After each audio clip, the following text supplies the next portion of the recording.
Hello, everybody. Last month, we did a show with a very distinguished legal historian and scholar, Judith Resnick from Yale Law School. She has a new book out, Impermissible Punishments. It's about how prison became a problem for American democracy. It's on the systemic injustice of the American system. And of course, prison is a particular problem for American democracy when people get put in jail who aren't guilty of any crime. That's the story of our show today. My guest is Gary Tyler, who was indeed sent to jail for a very long time for a crime that he didn't commit.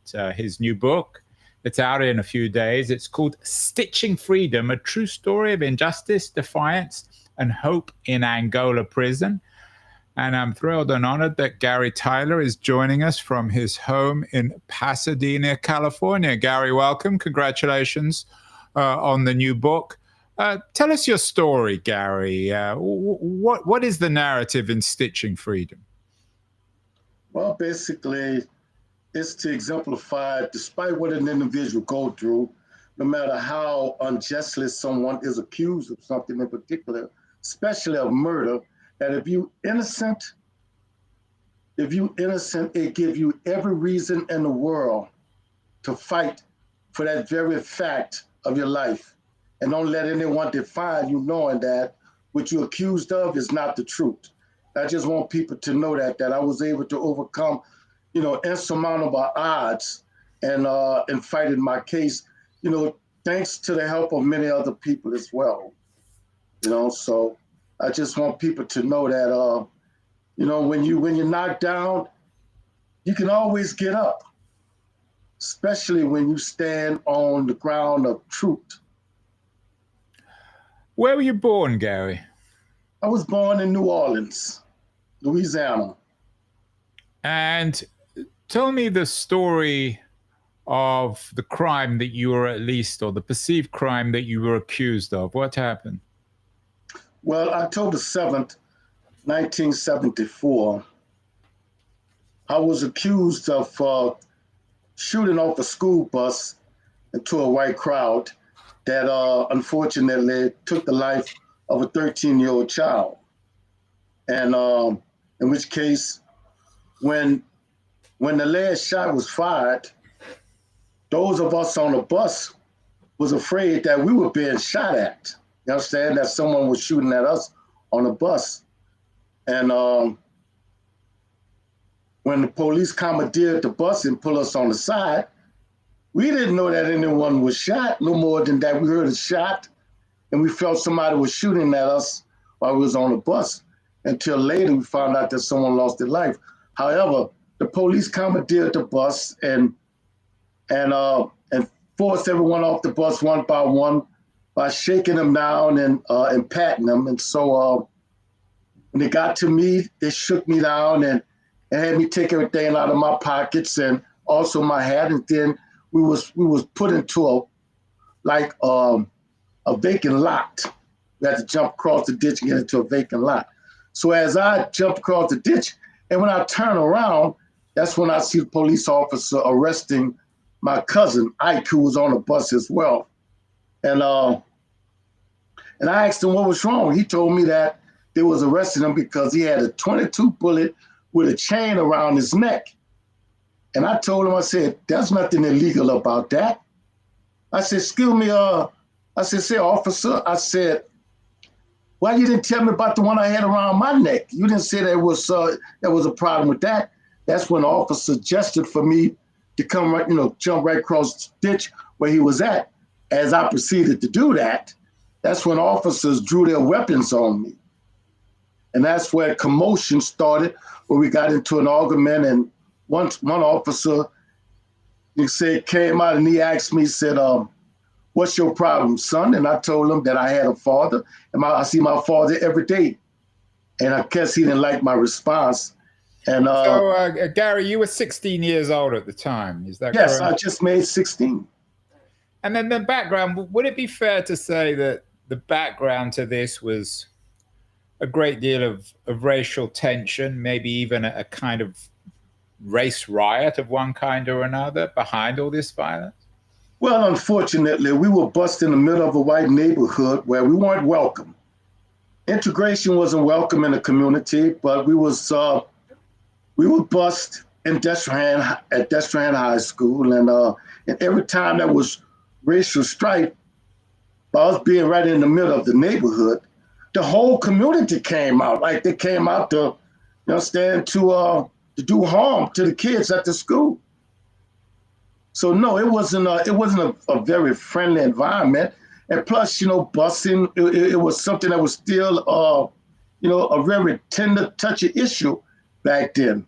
Because during that time, you had a big protest in Boston, Massachusetts, with Louise Hicks, who opposed integration into the public schools there.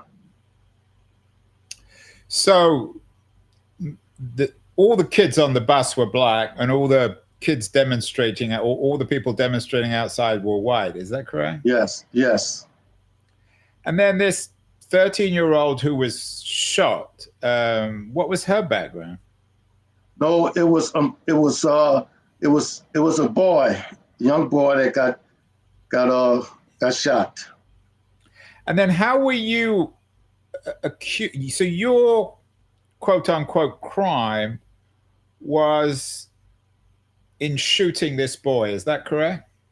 No, I was originally arrested for disturbing the peace and interfering in the police officer's duty. But then after that, were you accused of more than that? After that, after being transported to the police substation and being questioned and being brutally beaten and by several police officers, I guess they beat me so bad until the parents that was there to get their children, because they arrested everybody on the bus. And they made a spectacle of everything, because the beating that they missed on me, people could hear it. And it got a lot of attention. So when they I guess when they realized that what they've done, they felt, well, this is just, why not? So were all the police officers who were beating you, were they all white? Yes, of course. They all was white. And were they beating you in order to get you to admit to something that you hadn't done? Well, it was a thing where they were trying to get me to state what I saw on the bus. They assumed that I knew something. I told them I didn't know anything. I felt like everybody else that we were being shot at. You understand? And an officer who started the beating, BJ St. Pierre, he was the one that brought me to the school and found out earlier that I was suspended, and he let me out on the school grounds. And then having to see me in the substation under arrest with everybody else, he assumed that I knew something, but he was the one that started the beating and felt that by me being on the bus that I knew something. And since I told him I didn't know anything, that's when he started the beat. I guess trying to get a confession out of me at the time. And did you have any idea of what had happened or who had shot the weapon? Well, the reason I found how I found out after I was arrested and put in the police patrol, that's when a young lady that went to school with me, Karen Moore, she came out and she saw me in the vehicle, and she was the one that brought to my attention that someone had gotten shot. But of course I knew, it wasn't me, because the police officer that was standing patrol by the vehicle, he answered another youth who came and asked while I was being arrested, and he told him that I was arrested for disturbing the peace. So that's when I found out that someone that a young kid was shot at the school. So then what happened? And then I was well, when I was at the police station and they beat me, and one officer came in and interrupted him, told him that the beating could be heard out there in the lobby. So they all decided to move me to a room, to the back room. But in order to get me from one place to another, we had to go through the lobby where the mothers was at to get their children. And when they physically removed me, start toting me out the room, that's when I saw my mother, lock eyes with my mother. And can you imagine the mothers at that time hearing what was taking place in the back room? They knew it was a child being beaten, but they didn't know whether it was their child or not. But when they moved me from that room to the back room, that's when the mothers realized who child it was. And it was, my mother saw that it was her child. And that's when she went to, begging the police officer, can she talk to one of them? And of course they wouldn't hear it. They didn't want to hear anything that she said. One in particular interjected, I don't want to hear anything until I find out who murdered my cousin. Then they brought me in the back room, and that's when they commenced beating me in the back room. What was the crime that you were eventually accused of? I was eventually charged with first-degree murder. And between October the 7th, 1974, by the way, the book is out on October the 7th, 2025. So it's almost the 50th year anniversary, 51st year anniversary of this great injustice. How long did it take for your case to go through the criminal justice system? My case been through the criminal justice system for 41 and a half years. Well, but I didn't mean it in that sense. How long did it take from you to go to being accused of a crime to ending up in Angola jail? Well, they held me in the Paris jail for a year until I made 17 years old. And that's when they tried me. They tried me as an adult. And the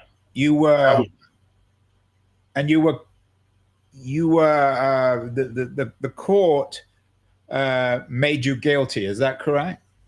Well, I was indicted in 74 for first degree murder, and later I was tried for capital murder in 75, and automatically given the death penalty when the jury brought a first degree murder conviction. Your case, Gary, made a lot of news, particularly through Bob Herbert of the New York Times.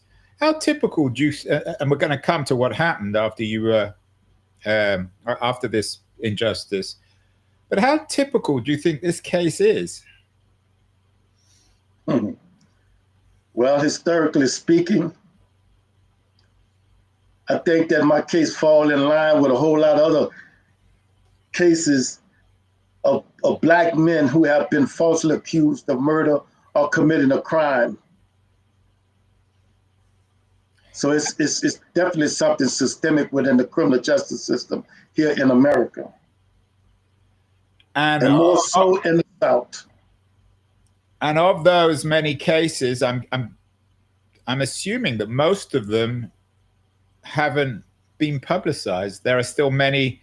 In your view, are there many innocent Black men in jail accused of crimes that they didn't commit? 99.9% of people in prison would say that they are innocent. And who's to really judge whether they're innocent or guilty? You understand? But it's a thing where people that tell you that they're innocent, and later you find out that these individuals are being exonerated from DNA, DNA and various other things, that what these individuals telling you that they were innocent. You understand? And it took DNA to prove that. So it's a thing where, people tell you that they're innocent, but you'd be a fool to feel that 99% of people in prison are innocent, but there are people in prison that's innocent, that have been proven over and over and over again. Now, they may not be you could say, innocent of committing a crime, but sometimes prosecutors overcharge an individual and charge them with the high capital case, like a first-degree murder or something like that.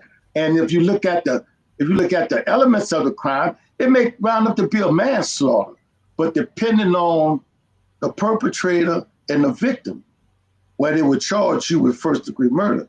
And unfortunately, like me, I was charged with first-degree murder because I was accused of killing a 13-year-old white kid at the time. When you look back at what you went through, Gary, particularly the trial, was one of the reasons is because you didn't have adequate legal representation? How do you must have replayed what occurred many times in your mind. Yes. What might have changed the narrative? To be honest with you, I think during that time there, of course, I come from a very poor family, working family. And my mother was a housekeeper, and my father did general maintenance and work around, in the community. And whether they would have had money or not, I feel possibly the results would have been the same. So how is it now that you're talking to me that you're still not in jail? You could be one of those hundreds, maybe thousands, even conceivably tens of thousands of innocent people locked away who no one's ever heard of. How did your story become such a national story? How did it get picked up by Bob Herbert? And then you, of course, were your case was brought back and you were let out of jail. Why did that happen, do you think? Well, there was very limited publicity around the case at the time when it happened. After being convicted and transported to Angola, and Angola was quite infamous with his reputation by being one of the worst, bloodiest prison in the nation back then. And when I went to prison, I met guys who was activists, who was one time, involved in the civil rights movement, who was part of SNCC, who was part of the Black Panther Party, you understand? Who was generally, people that fought for working class people, and unfortunately they got caught up in a situation where they wound up in prison. And just to be clear, Angola is the nickname of Louisiana State Penitentiary, which is also nicknamed the Alcatraz of the South and the Angola plantation and the farm. So it's a maximum security prison, quote unquote, farm in Louisiana. Right. And so when I went to prison, I was this young kid, didn't know anything, afraid, having a death penalty over my head. And they had these older guys. They came, they heard about the case on the news, in the newspaper, they read. And out of concern, they wanted to know what kind of support that I had. I told them I had my family support in the church. They said, no, do you have any organizational support? Do people know your case? And of course I told them no. I mean, only support I have is my family and in the church. So what they did, they said that you need help, because if you don't get help, most likely that they would execute you. People should know what the state of Louisiana is doing to its young kids, young Black kids in the state. So they proposed that I write a letter and that they was going to help me. And I was in 1975, because I was transported to the prison December 15th, 1975. And after I composed the letter and they helped me, that's when they gave me organizations' addresses that I could send individual letters pleading for support from these organizations. And that's what I did. And my case came to light on a national scale by these guys helping me, you understand, reaching out to, you can say, to community organizations around the country. And that what really brought my case to national attention. Yeah, and as you know, the Black Panthers haven't always had the best of reputations, certainly amongst conservatives. So you're suggesting that some of the inmates in Angola who were politicized or organized politically, that they were able to help you make your case and get this message of injustice out of Angola into the national press. Right.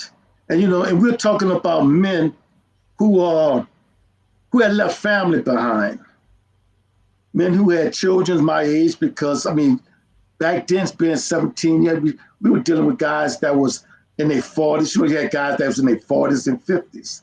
And I guess when they saw me, they realized that how draconian the system became, until where now it wasn't only locking up the young, but it was willing to kill the young as well. And they looked at me that this could be my son, it could be my little brother or my nephew or my neighbor's child. So they stood up and they knew one thing, that in Angola, if I didn't have any help, most likely I would perish in that prison, because the prison was horrible, very horrible. Yeah, and of course it does have a reputation for being particularly horrible, but the way you're describing it, Gary, there was a communal, a collaborative quality, certainly amongst some of the inmates. Well, in the cell blocks, yes. In the cell blocks, you had those that's, who was politically active, because when I went there in the middle of a hunger strike, where the guys were protesting by the way that they were inhumanely fed, because when they came with the trays, they didn't have any food slot in the bars. They were sliding trays up under the cell doors, and on the floor you have rodents, you have roaches, you understand, and also they come through. They shoot water and everything.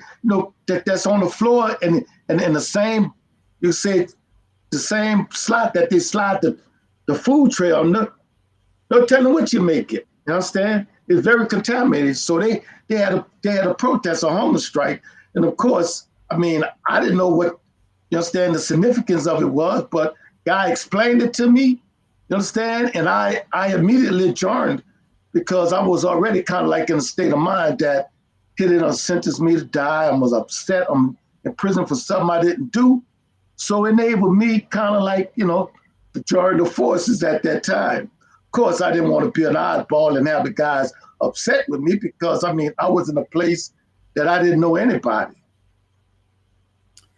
Gary, as I said, Bob Herbert of the New York Times picked up your case. Also, human rights organizations like Amnesty International.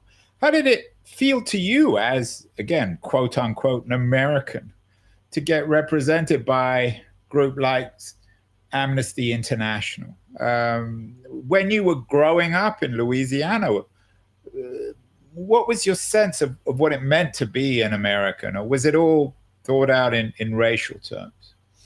Well, one thing about education tends to shine the light on a lot of things, and here in America, you're told that you are an American, it's a democratic country, and that you are treated equal. You understand that you have the right to, to be whoever you want to be. But when you, realizing that, no, that is not the case, not here in America. Who democracy for who? Equality for who? You understand? That if it took the civil rights movement for Black people to gain the right to vote, look at what's happening today in a democratic America. They're stripping that away from people. You understand? Until where, you understand, they feel that people shouldn't vote. So who they talking that against? I mean, even other people, they targeting other groups of people as well. So, you know, when you realize that, hey, wait a minute, something is wrong with this system, the way they treat people, especially the way they treated you, you start feeling ill will about a system that you at one time held up, thought highly of. And yet, I'm certainly not here to defend the system, Gary, but in the end, this was clearly a manifestation of injustice, but was justice done? How long did you stay in Angola? I stayed in Angola 41 and a half years. So you were let out. So you were. And listen, but let me say this. 41 and a half years, I went through the process of appeal. You understand? All the way to the United States Supreme Court. Only one justice, Thurgood Marshall, realized that and felt that something was seriously wrong with the case, but he was the only justice agreed to hear my case. But of course, it takes more than just one to to hear your case. And I had I had a Fifth Circuit Court of Appeal overturned my conviction because they felt that I received a fundamentally unfair trial and was denied due process of law. You understand? And that my constitutional rights was violated. But later, through an en banc appeal, they heard the case and they overturned the three justices' decision in my case and reinstated my conviction when I was sentenced to life in prison.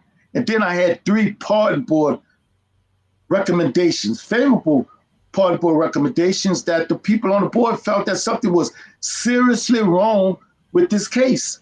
But of course, by my case being a political football at that time, the governor would not touch it.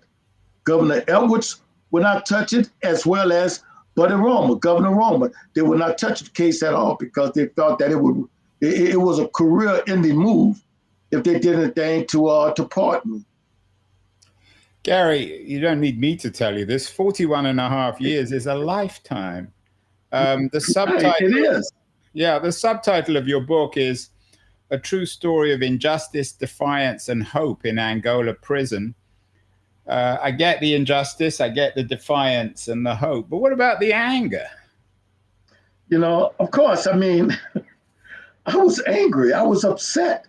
I mean, you had your life stolen from you. Yes, and I felt wrong, you know, and I was in a place where it literally was destroying men. All right, and I realized that I was falling within that, you understand, within that state of mind that I was being bitter like most men in prison. I had an anger issue, you understand? But then when you see what's going on around you, you're forced to make a decision. Do you want to continue to go on the way you are going, or do you want to change? Because if you want to survive this ordeal, then you have to start to make some internalized change within yourself. You understand? I realized that I lacked discipline. And thanks to the men that was around me, they helped point these things out. And they're the one that told me that my emotions would have served me and not to govern me. You understand? And that I need to take advantage of a bad situation by educating myself, being aware about how the system functioned and how inadequate the criminal justice system was. So, you know, and by helping me, it helped me to be able to temper my attitude and my anger. And when I realized one thing, what was the icing on the cake, that I had to learn how to forgive. It's interesting that, Gary, sometimes these narratives, we've done a number of shows on similar themes. Sometimes they come with a religious narrative of discovering or rediscovering God. Is there a religious quality, particularly the idea of forgiveness, or is that more secular, political? I would say it's secular politically. You know, because I became disillusioned with Christianity because I was raised in a Christian community, in a household. I was baptized. One time I aspired to be a preacher myself. But after going through what I went through, I became disillusioned. You understand? And I realized how people were being murdered in the name of Jesus Christ, in the name of Christianity. You know, and I say that, wait a minute, if there was a just God, why God allowed this to happen to me? Why allow things to happen to other people? You understand? So I became a seeker. So what I did, I left from that, you understand? And then I pursued to try to be a Muslim. But I realized that that wasn't my suit as well. You understand? Because, you know, if I'm looking at what happened to me and how I was unjustly accused and convicted for something I didn't do, then I'm an individual that is against oppression. I'm an individual that is against wrong, people being politically persecuted, people being persecuted because of who they are or whatever. Secular, no, if I felt that, you know, why should I adhere to any religious perspective when I can be spiritually inclined? You understand? So no, I wasn't, my change of forgiveness wasn't based upon any religious connotation. No, it wasn't that at all. What about the racial component? You were clearly a victim of racial injustice. Did your experience, the 41 years in Angola, did it compound your sense of America being one either of blacks and whites? Were there white prisoners in Angola who were sympathetic? Did you, or was this essentially a segregated prison, or your experience in Angola was segregated? Only one that was sympathetic was the ones that had debt, that had the death penalty themselves, that was on death row with me. And some white guys who that the prison system considered incorrigible, that these guys was a threat to security in prison, that they locked up in CCR. You understand? The other one that kind of like looked at it and said, man, you shouldn't be here, man. What they did to you wrong. I understand your situation. You know? But even though back then, I can say that the prison itself was about 71 to 75% black, while the other half was about 24 to 25% white. It was predominantly a black prison with a predominantly white staff, prison guard staff. You spent 41 and a half years in Angola. As you said, when you got there, you were educated, if that's the right word, by older, more experienced prisoners. Did you become one of those wise elders? Did you ever see a Gary Tyler come in, 17, 18-year-old kid, the victim of injustice? Did you mature? I mean, you obviously matured in terms of your age, but did those 41 and a half years, did that create a prison leader, so to speak? Well, I would say that my actions spoke for itself, that what those guys instilled in me by educating me, that they was giving me the best of themselves.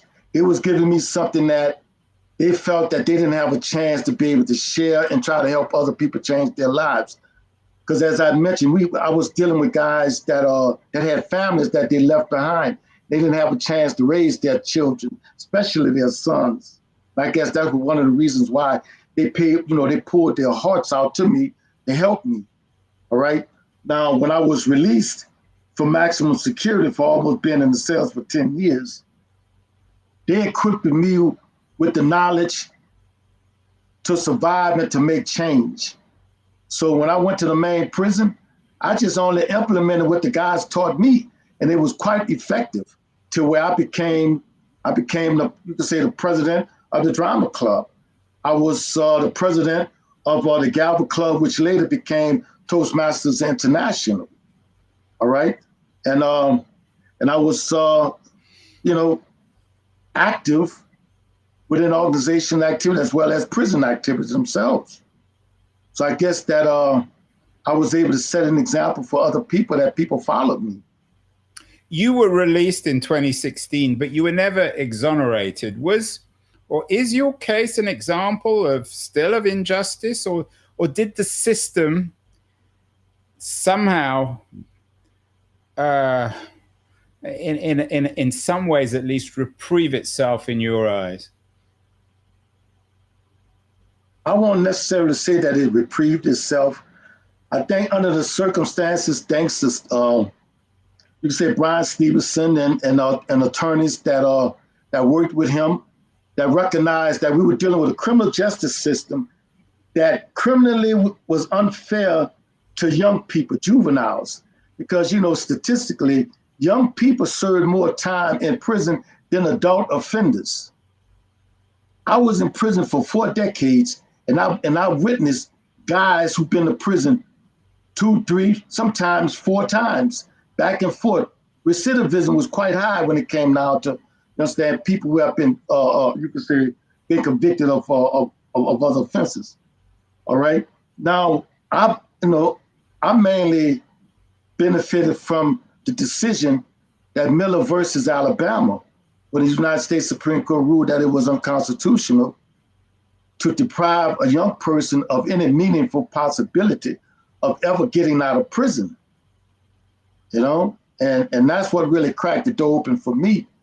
And I think that sympathetically, you had those in position that felt that, okay, I mean, we're talking about young people, our kids, people that haven't been given a chance in life and been judged, you understand, by the act that they committed, and we don't condemn them for the rest of their lives, that we should at least consider giving those guys or those young ladies at the time, you know, you could say a chance.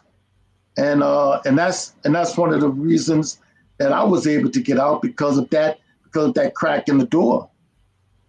So you did finally get out. You spent 41 and a half years. You went in 1974. You came out in around 2015. Yeah. The America that you came out, when you blinked your eyes in the face of the sun, was it different? And what was were you surprised with what you saw? I tell people, like, I felt like I know what Rip Van Winkle went through after sleeping 100 years. When he woke up, they had planes, they had cars, they had trains, they had all of that. And when I got out,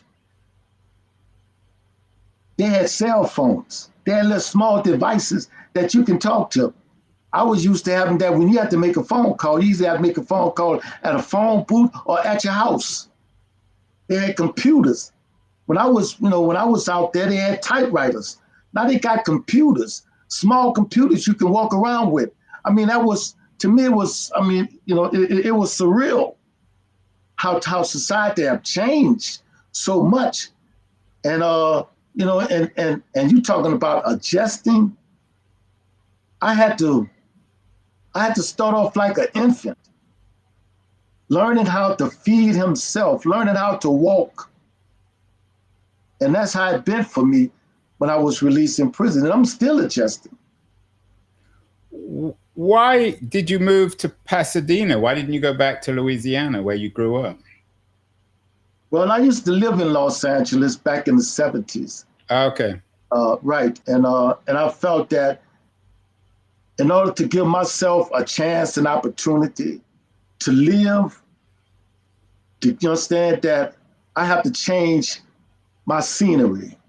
I had to change where I live, because I've been in the prison for 40 decades, but even though I was in the state of Louisiana, I felt that the opportunities for me to grow wasn't there in the state. So it was in my best interest that I left. Your book is called Stitching Freedom, and it refers to the quilting that you discovered in jail. You've become an artist now. You had your first solo exhibit quite recently, back in 2023. Yes. How has quilting educated you? My wife is a quilter, so I'm quite familiar with certainly the art and I don't know what you would call it, the political or the cultural ramifications of quilting. Why does it mean so much to you, and why did you call this book Stitching Freedom? You know, after everything I went through, my life had been torn apart. It had been ripped, all right? And how could you put your life together after being pulled every which way, not given opportunity to live your life. And I feel that everything that I lived and experienced in Angola, especially having to spend many years, almost a decade in the cell blocks, and then getting out, working with other guys, you understand, and becoming president of an organization and help establishing organizations, and then become a hospice volunteer. I think that was kind of like the pinnacle of my life, that here, despite everything I went through, that I was willing to take care of men who was terminally ill, men that after a certain amount of time that they would die, we'll never see those guys again, especially men who played an intricate part in who I am today, that selected me as their volunteer. And then tell me on their dying bed how proud they were of me. You understand? And that, that meant a lot. That was a sense of redemption for them. And as I reflect on my life, it was a thing that, how can I tell my story? You understand? How can I tell my story, show people that the life I live, because they only know what they read about me, but they really didn't know the life that I lived. And I felt it was imperative that I share my life with them by piecing my life together. And that's why I felt that, when I got into quilting, I didn't want to do that, believe me, because I felt that wasn't a thing for a man to do. It was a feminine thing. So I had this macho ego at the time. But when it came down to, hey, we doing this for the guys. We doing this for the guys to raise funds. We doing this because when the guy expired, that the quilt would be passed on to his family. You understand? So I was sold on that. And I felt that you're right. We need to do that. But at the same time, it was a sense of healing for me, patching my life together, because I'm doing something that is, that is humane. I'm doing something that is caring for other men. So I felt that, that the title of the book, it exemplifies my life and what I went through. Yeah, so piecing or patching your life together is both literal and metaphorical in the book, in your life and in your relationship to quilting. Finally, Gary, it's 10 years almost since you got out. You've had quite a life, a remarkable life, both inside and outside prison.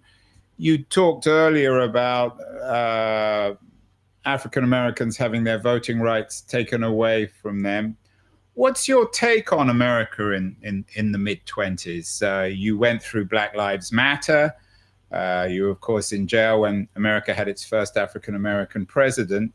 Is America in danger of reverting back to the mid-70s when you went to jail in Louisiana? Or are you more optimistic and positive about things in this country now?